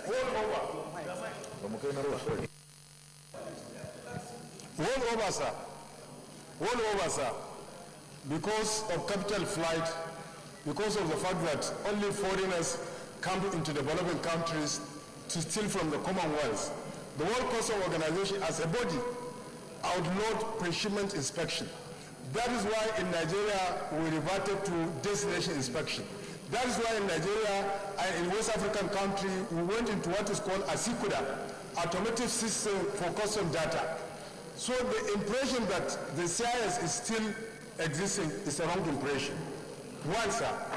Secondly, sir, if you look at it, some of this money that have been put to the Nigerian Postal Service are not codified. They are not into the law. They are administratively that some people have even come to challenge it.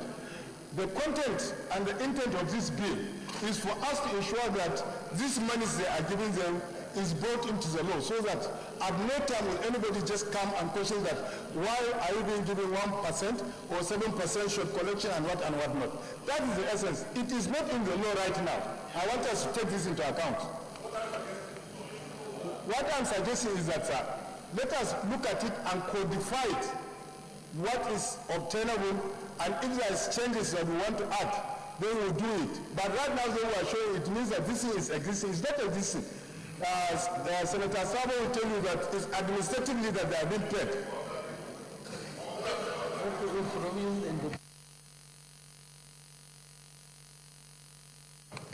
Thank you, Mr. President.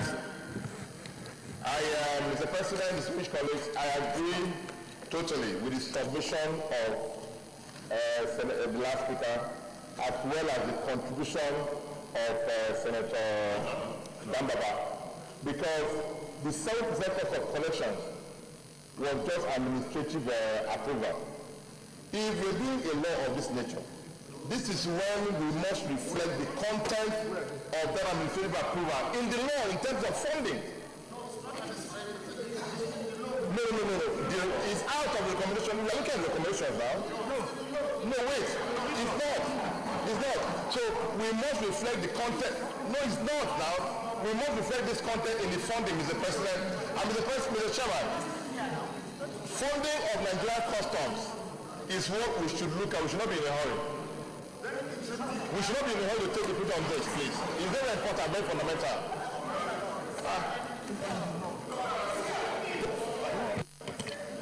Thank you, Mr. President. Mr. President, on my own, I believe that the money, this recommendation, the money they are allocated to custom is getting too much. If you look at B here, 7% of collection goes to custom. No. The other one, 7% collection of import duties go to custom. You look at this B, because they have not recommended it in their own recommendation. They put it aside. They only came back to apportion the ones with 7% here of port development levy. They say, order!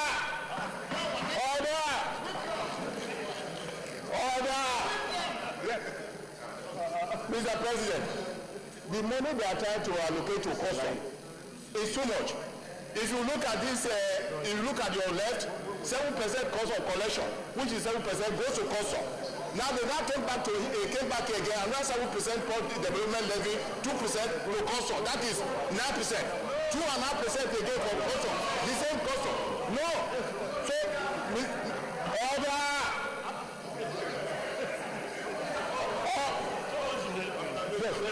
Order. Put it to order.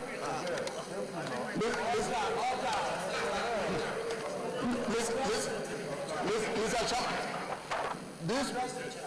this money they are allocated to custom. They should not look. No amount of money they will allocate to custom, that custom will not do what they are doing. This 7% is even too high here. This 7% cost of collection has not been taken care of. Then 7% plus 2% plus 2.5% goes to custom. So for me, it is too high. Instead of this 7%, they should give custom 5%. Yes.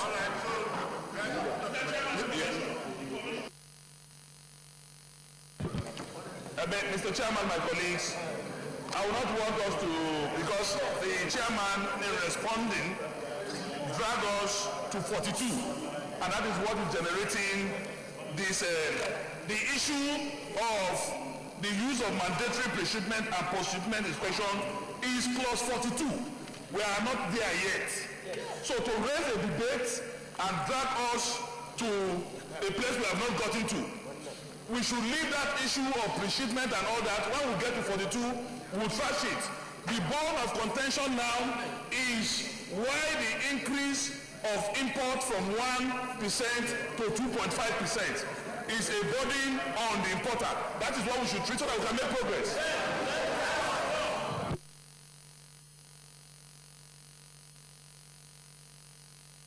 Thank you, Mr. Chairman. My distinguished colleagues, what the bottom line is simple. Do we want more money for the Nigerian Customs Service? Yes.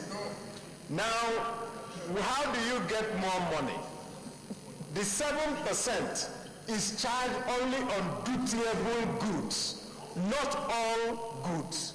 Now, a lot of Nigerians bring in goods without paying any duty because they are given waivers. Meanwhile, they are using the facilities that they use to bring in those items without paying anything. So they pay, you now get only 7% on dutiable goods. What this law seeks to do is to charge all goods, whether dutiable or not. So when you now charge all goods, you get more money. But you can't do it on only 1%. That's why they have gone up to 2.5% on all goods and remove 7%. Simple. So you get more money on the 2% on all goods than 7% on only dutiable goods. Simple. So, Chairman of the committee, does this represent the view of your committee? Okay, finally, let's John Eno, the Chairman of Finance. Mr. Chairman, John Eno, Cross River Central. Mr. Chairman, I'd like us to look at the recommendation 1C. 1C indicates annual or supplementary budgetary provisions made by the federal government to the customs service. Presently, every budget that we pass, the revenue framework has a portion that deals with what the customs use to do their budget. And that portion is 7% of the amount. That portion is already there because the way this appears here is like they're taking us back to the federal government having to do some other provision to fund the Nigerian customs. So unless, for example, that 1B in the provisions of the bill, because if you look at the provisions of the bill, what people are trying to explain here, there is 1A, there is 1B. Whether there's an increase from 1% to 2.5% or not, there is also a 1B that has to do with 7%. And that is not accommodated in the recommendation by the committee.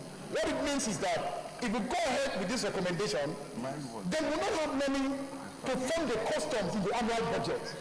So that 7% is important for us. If we are reducing it, if we are increasing it, it has to have a place in the committee's recommendation as part of the funding for the customs. Yes. So it's very important that the committee gets guided by this. Because like I said, every annual budget doesn't have separate provision that allocates money to the customs. That allocation is a function of the percentage of cost of collection which customs presently enjoys. Now, if we say that that has not been approved yet, we have a chance now to pass a law to approve it so that they can continue to enjoy it. Whether it is 7%, whether it is less, whether it is more. Okay. Finally, so that we'll make progress. Thank you very much, Mr. Chairman. Mr. Chairman, my distinguished colleagues, I think I will attempt, Mr. Chairman, to serialize for us. We need to be very cautious at this level. From the discussions already taken, it is safe, Mr. Chairman, to confirm that the 7% in question as cost of collection was hitherto in the 7th Senate recommended and approved, but it was never signed into law according to what we have been made to understand now. Hence, the reason for bringing it into this draft so that it should be captured in line with what Senator John Eno has indicated. Number two, Mr. Chairman, to me, at a point in time now, the cost of collection put at 7%, which has been outlined. We are not talking of values, Mr. Chairman. We are talking of percentage of value. I need to be educated. The Senate need to know.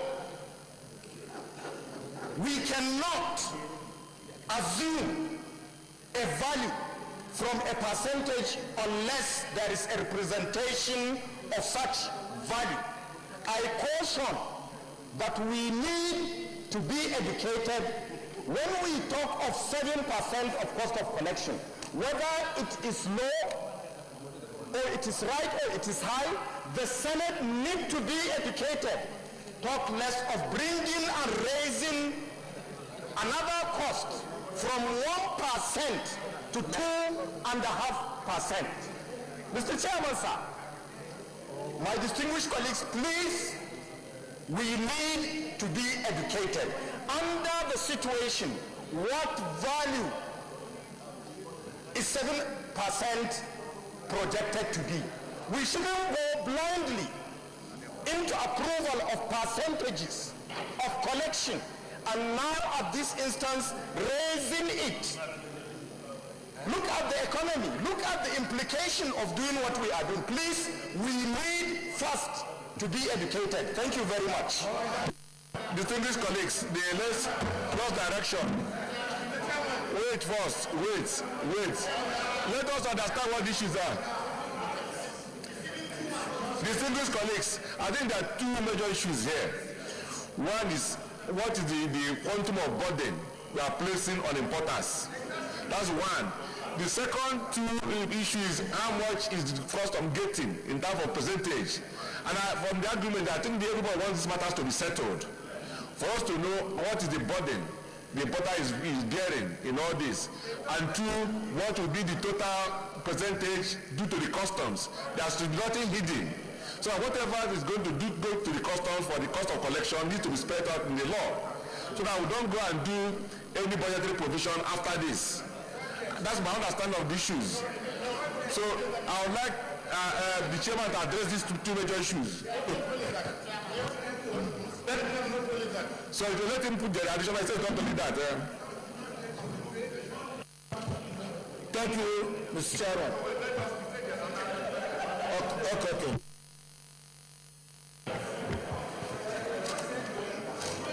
Mr. Chairman, I remain Muhammad Adamalu, representing the Central.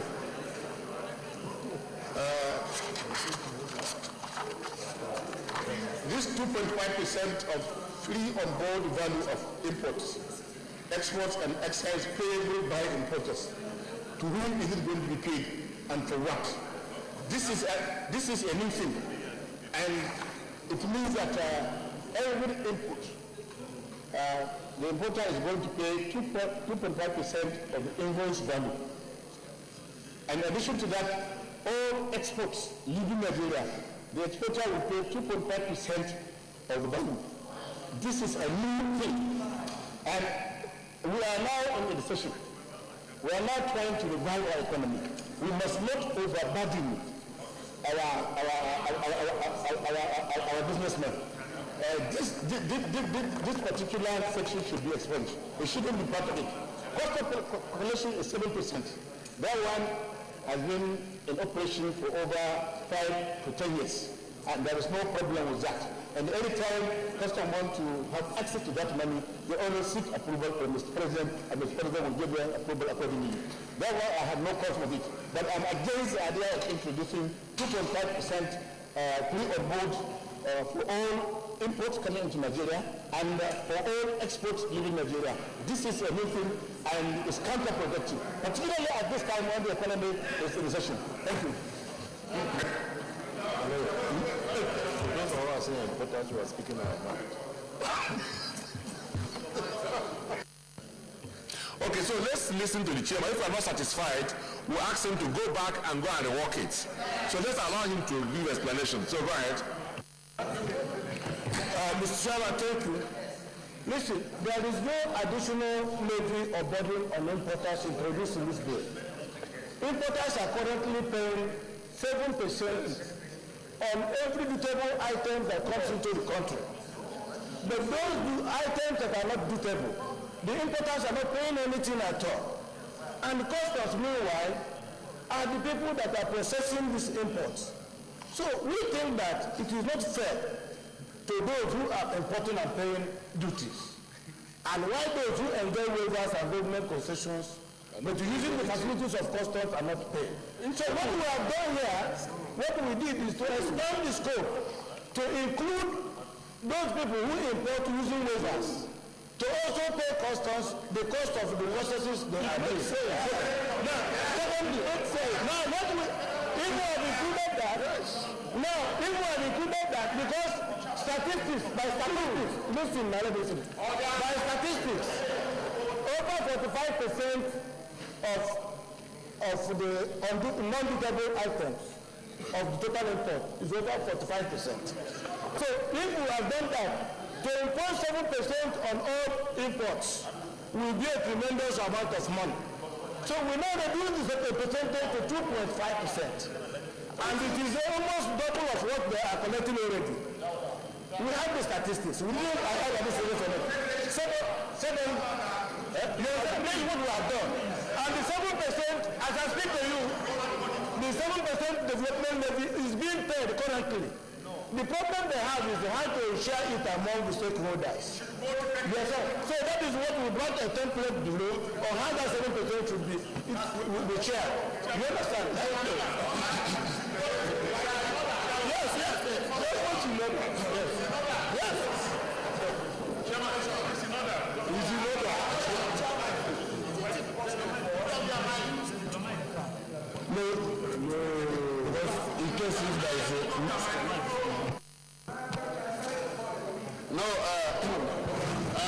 thank you, Chairman. Chairman, my distinguished colleagues.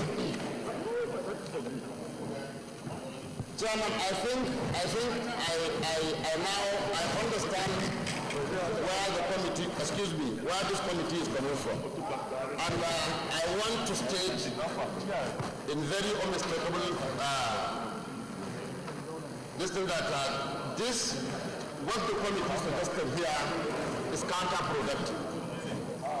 Now, what the committee is telling us that this additional 1.5, wait, there was 1% before. Wait, number one, wait, that the additional 1.5% is bigger than the 7% cost of production before. Yes, that is it. Because wait now, they said they are going to rake in more money. Now, and the argument is because some people enjoy waiver. And by enjoying waiver, they don't pay anything. Now, with due respect to the committee, this 7% was allocated or was given to custom to encourage them to collect more for the country. Now, if you are saying you would give them more money through means where the government or the people of Nigeria would not make any money, but the custom will make money because those that are enjoying waiver will be now made to pay to the customs 1.5% additional, and that is why they will make more money. and that will make them not to collect the money that the Nigerian Federation really requires, and for why they are paid that 7%. So to me, we should now institutionalize their 7% cost of collection, and this would help in reducing these unnecessary waivers. But if we say that they would now collect from importers, sir, if we say what this provision is now doing is only looking at customs, not Nigeria, that if custom with this 2.5, customs will generate more money, more than the 7% that they are enjoying, because they will be collecting monies from those people that enjoy waivers. And these waivers has came on to this flow several times. They are part of the reason that are killing our economies. And if we are now saying that customs can now benefit from them and the other Nigerians can lose, then we will be giving more and more waivers and nobody will talk. But as it is now, the Customs Commission or board are the ones complaining, they are the ones raising the alarm that we are giving too much waivers. Why? Because it keeps dwindling their 7%. But what the committee is saying now is we give them 2.5% and they make more money. So to me, we should institutionalize their 7%. We should retain the former provisions, and this 2.5% to me is counterproductive. One, it will add more levy to the exporters. We need to encourage more people to export, not discourage them. So we leave it as it is. We institutionalize their 7% and encourage them as much as possible by giving them more incentives so that they can collect more. Not doing something that will give them more money and deflate the budget of Nigeria. Mr. Chairman, I agree with the submission of the chairman of the committee, but I just want to say that the revenue generated from waivers, customs should not benefit from it. It should go straight to the consolidated revenue. I'm the one speaking, please. I'm saying that no, there will be. You can't stop it. You can't stop it. We should go straight to the consolidated revenue of the government.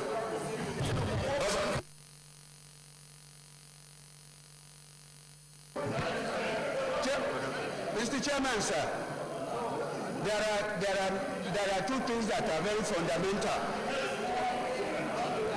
The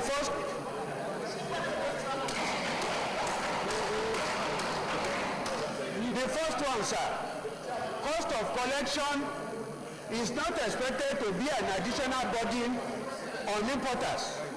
It is expected to be taken out of the money generated, for the country. So it's not an additional burden on importers at all, and that should come back. The second one, sir, I served with Senator Adamu Alero on these waivers.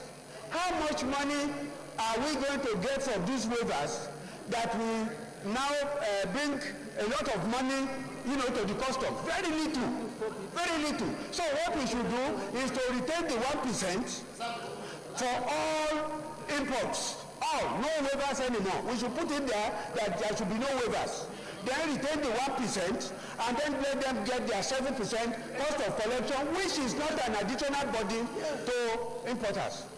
Retain what is in the bill.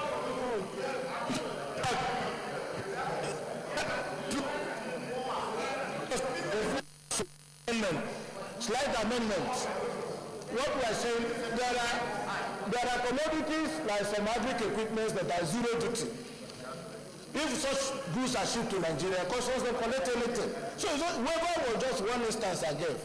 If you look at the tariff group, the amendment is that I'm saying that if you charge 7%, which is going now, it is too much because the volume also of non-debitable items are very heavy. So what we did is, we expanded the scope to include items that are zero duty and concession. All items. All items. It is too much. not money. Okay.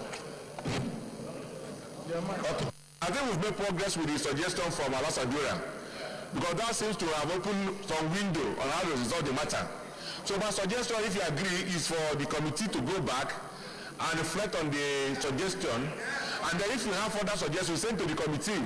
So that now the works clause 17, then when we come back, then we'll be able to take it from them. Is that your wish? Or as no leader?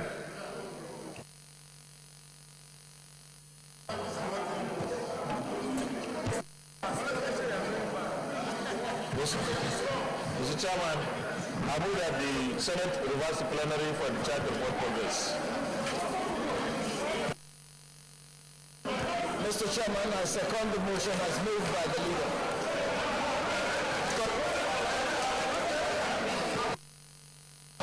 Those support of the chairman report progress say aye. Those against say nay. The ayes have it.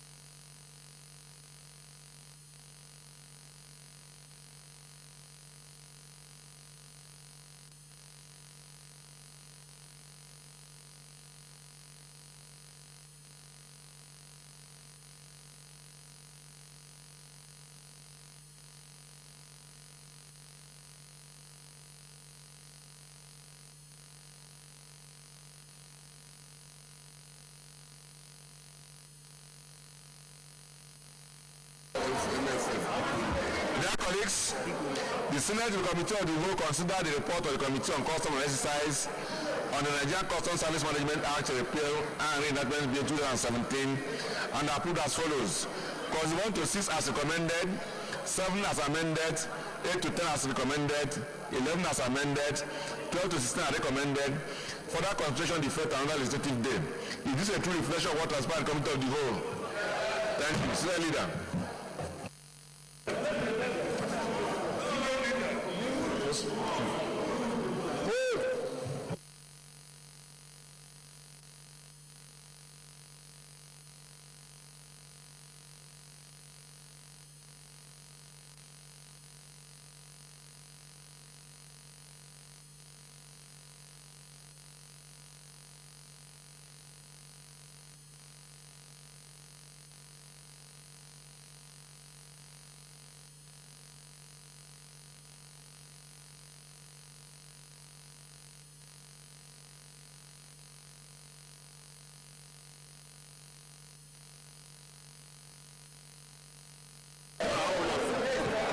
President.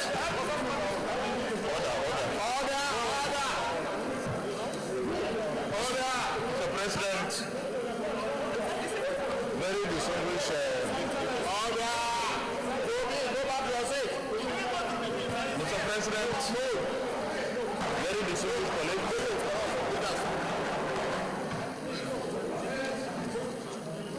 Mr. President.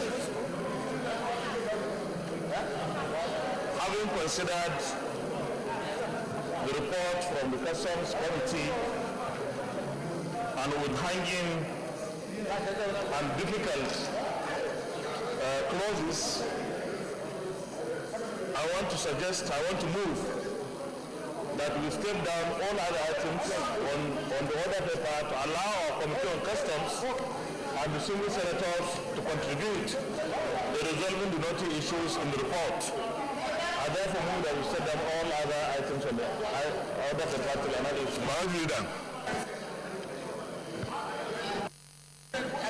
Mr. President, I stand to second the motion as moved by the leader of the Senate. I said, Dear colleagues, those in support of the motion that will suspend the other items in the other paper for today's legislative day say aye. Those against say nay.